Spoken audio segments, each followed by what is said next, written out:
about it, then actually I was just about to assume office when I found out about it. When I did some research. And the president was invited, President PRRD was invited to grace the groundbreaking of that project. So, as usual, the system is for the presidential management staff to do the completed staff work.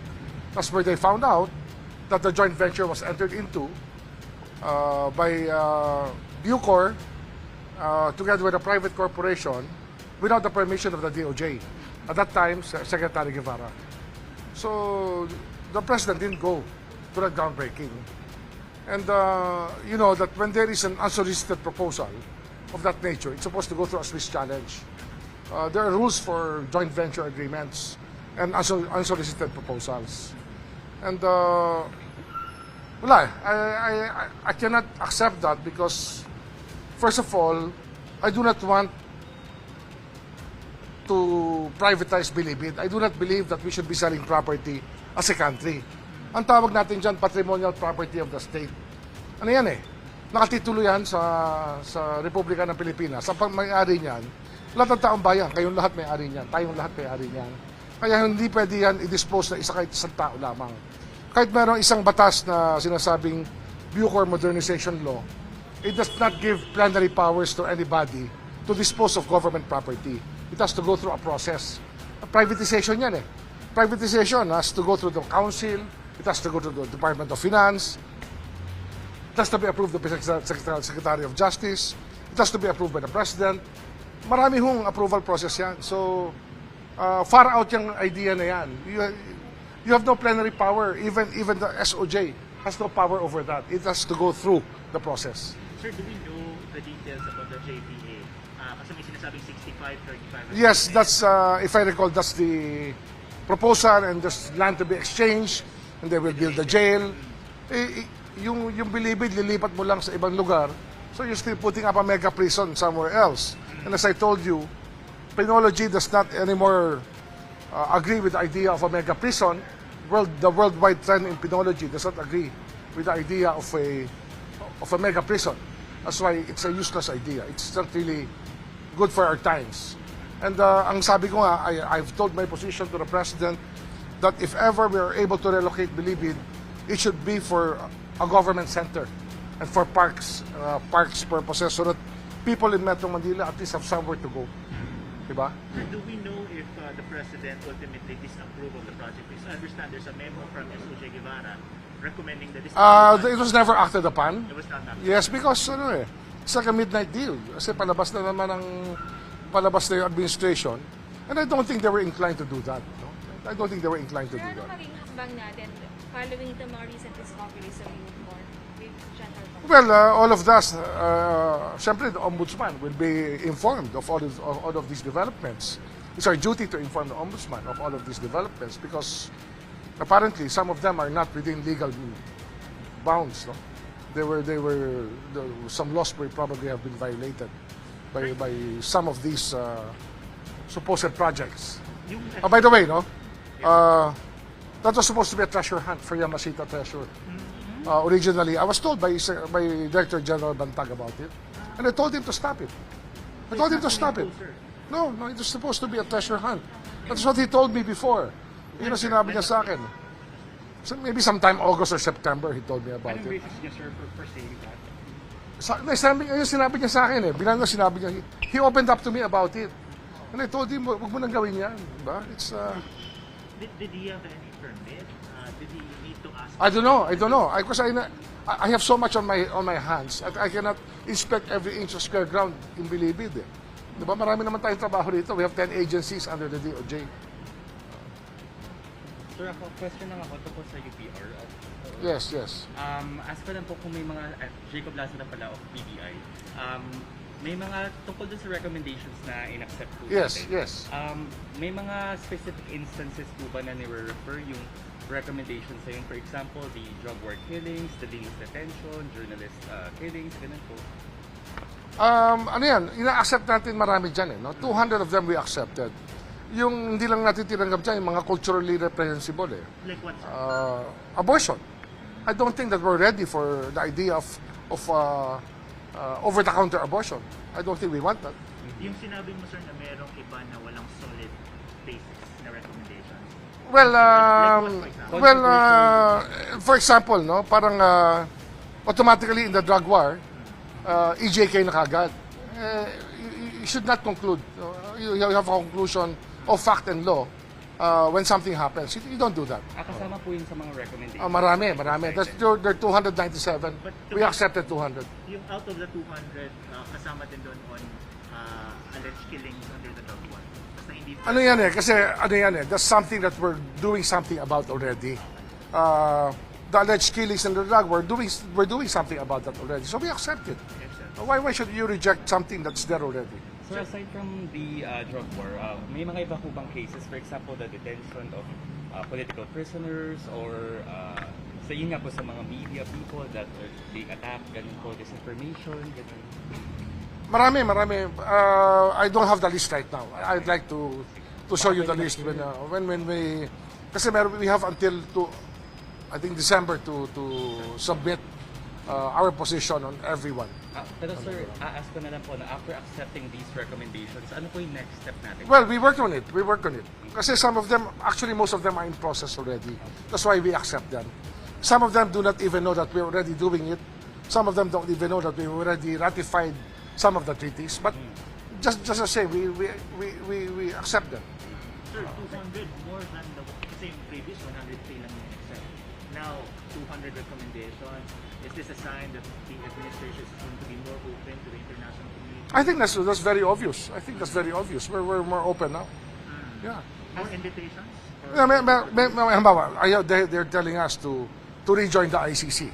Yeah, recommendation. And that's already something that you have to consult every sector now about. Yeah, I have to consult the former President Duterte. I have to consult the Senate. I have to consult everybody who wishes to look into the ICC, rejoining the ICC. Because as far as we are concerned, we're not Sudan or we're not an African country in trouble that has no government running the show. So, di ba? It's ano yan eh? You always think about if it's practical, necessary, or beneficial for your country. You do not jump in and say, because they said, I'll do it. No, you don't do that. Pero sir, ask ko lang, ano sa tingin niyo dun sa 287 yung may pinakamaraming recommendations na similar topic? Similar issue? I cannot recall it. Press freedom. Press freedom. I think we have the freest press in the world. I think you know that. Di ba? Sir, check balik lang ako kay Bantag. Sir, kasi patong-patong na yung issues sounding Bantag. Will you formally ask the President to dismiss the Bantag? When I have the chance. It's not very urgent to me right now. Because he's still under preventive suspension anyway. No?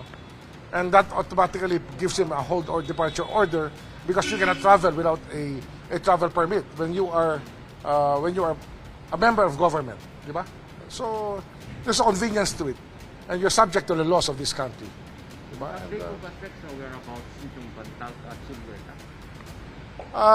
Wala pa akong update, no? I think they're still both here. I don't see any reason for them to leave. Or there are no travel records right now. Sir, nagkaka-problem sa pag-serve ng subpoena sa kanila? The last known address yan. Last known address. The 201 file in his employment record will be the one to give you where his last known address is. Would you want to answer, sir, some of the allegations of Director General Bantag?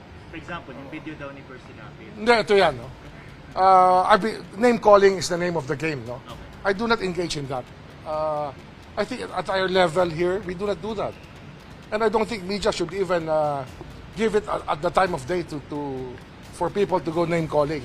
Let's elevate the profession to a better level, di ba? Walang ganunan. Specific allegations, sir, like yung kumuha daw ng video was under instruction, hindi daw si First Sinapit. Ano yun eh? Prove it, di ba? Wala naman eh. These are bare allegations of it.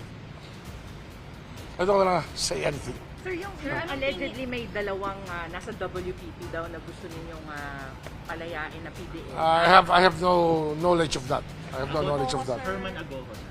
Agogo. Well, we tried talking to him about siyempre, sinubukan natin kausapin. Ayaw niya mag-cooperate.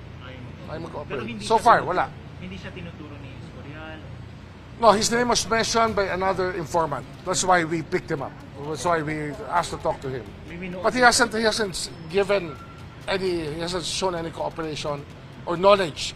Sabi niya wala siyang knowledge. Well, we can find out. We But can what still did find that out. informant say about this informant? Ano ba supposedly involvement? Batangas group. Kasi from Batangas ako. Yeah. So that's it lang, walang anything else? Yeah, something like Batangas Group, Di Maculangan Brothers, former handlers of Di Maculangan, prior when they were still at large. Sir, marami pong nadidiscover si DG Atapa ngayon dun sa NBP. Isa nga daw po dun sa... We expect more. Mga sama. Sir, may mga sawa daw, tapos may mga kabayo na allegedly for patrolling, yung sawa for pest control. Ano yan? There's a Latin term for that. Diba? That's ipsa loquitur. Sir, anong masasabi mo Diba? sa sinabi? Nothing speaks for itself. Sir, anong masasabi mo sa sinabi ng Senator Trilon na baka yung mga testimonial evidence hindi mo tanggapin ng korte? Bakit? Para dito kay Why not? Why not? Kasi daw It's the job of the prosecution Sir, to present the evidence. And that's speculative. Sir, merong Bucor inmates na nagkwento na they were totally tortured while in custody. Is that something that you will look into? Of course. Those are serious allegations. No? A person, even if he's deprived of liberty, does not lose all his rights. Maybe you may not have the right to communication. You cannot use a telephone inside. Maraming curtailment of right na legal. Pero hindi lahat ng rights mo mawawala. And torture definitely is a right that nobody loses for the rest of his life for anybody at all. So you will be meeting daw with ICIC representatives this afternoon, International Committee of the Red Cross? Yes, my staff has scheduled a meeting. If it's my equivalent, I will talk to them. But if it's not my equivalent in rank, I leave it to the undersecretaries to do it. Sir, dun pa rin sa kay Bantag, next week po yung PI for him. Pero ngayon pa lang sir, sinabi na niya na kung magka-arrest warrant, hindi po siya magsusurrender as long as you are the SOJ. Well, up to him. His lawyers know better. He should ask his lawyers what he should do. Pero sir, ito pong nakita natin na yung tungkol dun sa JVA and all the other things, simula pa lang ba ito? Marami pa po ba tayong Hindi, matagal na yung JVA na yan eh. Kasi nga, nangyari yan during the past administration eh. Hindi ko binigyan ng pansin yan kahit kailan eh. There were attempts to task me to amend the JVA so that they can still stop in. Sabi ko, no. It's not for me. It's not for me. Kasi gusto ko yan, maging government center, ang Bilibid. Alam niyo, napakahirap bumili ng lupa para sa gobyerno. Benta tayo ng benta. Pag kailangan na natin lupa, hindi tayo makabili. Sobrang naman, di ba? Wala naman ganun na. Sir, pero sa Nueva Ecija, ano nang magiging plans? Kasi I understand, nag-visit kayo Hindi, yung minimum security pa rin ang ating gusto ilipat muna ron. Nueva Ecija. So ma-decongest ang Bucor dito sa Muntinlupa habang ginagawa natin ang regionalization. We just want everything to be better to improve the conditions of confinement of all of these persons deprived of liberty. But that will be an entirely government project. Walang private partner. Walang private partner ron. Of course, there are proposals to privatize jail management, no, but I will not go for that yet. I think it's too early for this country to think about it. But if there are proposals, we look at it. If that's the trend around the world, we look at how they're performing. If it's worth our money. Sir, kailan niyo pipirmahan yung IRR ng pag-up ng mga... Mamaya this afternoon. Sorry, Bantag ulit. Pumasok na yung ombudsman doon sa issue ng JDA. Moto proprio, they can actually enter into an investigation. Moto proprio. Papailan nyo research sa ombudsman. We will cooperate. Whatever documents there are here, but it was never submitted to the DOJ kasi it was done as an independent republic of Bucor, dealing with the private sector. Hindi niya sinama ang DOJ noon, tsaka hindi niya rin sinama ang Office of the President, hindi niya sinama ang Department of Finance. Autopsy sir, may update na po ba? Wala pa akong. I just came home last night. Sir, sinasabi ni General Bantag so many things, no? Pero china-challenge din po niya kayo to resign that allegedly wala na daw po kayong moral assignment. I won't even answer that. So Sir Yamashita Treasure yung binagin niya sa inyo na pagbukay doon. Yes, that's what he told me. May nakita po ba? I don't know. Anong reaction niyo nung sinabi niya yun sa inyo? Hindi, kasi ridiculous nga eh. Tsaka, you're wasting government time and money eh, di ba? Hindi ko alam kung government time and money ginamit niya, pero ridiculous para sa akin eh. You're not there to seek for treasure, you're there to run the corrections department. Pero how long na daw, sir? Kasi ang sinasabi 6 months ago, pero sa lalim ng po. Hindi ko alam eh. Hindi ko alam. Actually, I have no idea. We were too busy with other things, believe me. This department has so much to handle. Alam niyo naman yan eh, di ba? Tatabunan po ba yun, sir? Kung hindi na talaga pansigin yung contract and everything, by the end of the day, tatabunan po ba yun? Hindi ko alam eh. Hindi ko alam. I have to check what happened there. Okay. Tsaka saan nagpunta yung filling material. Kasi that's a lot of money. Filling material is quite a lot of money also. Thank you, sir.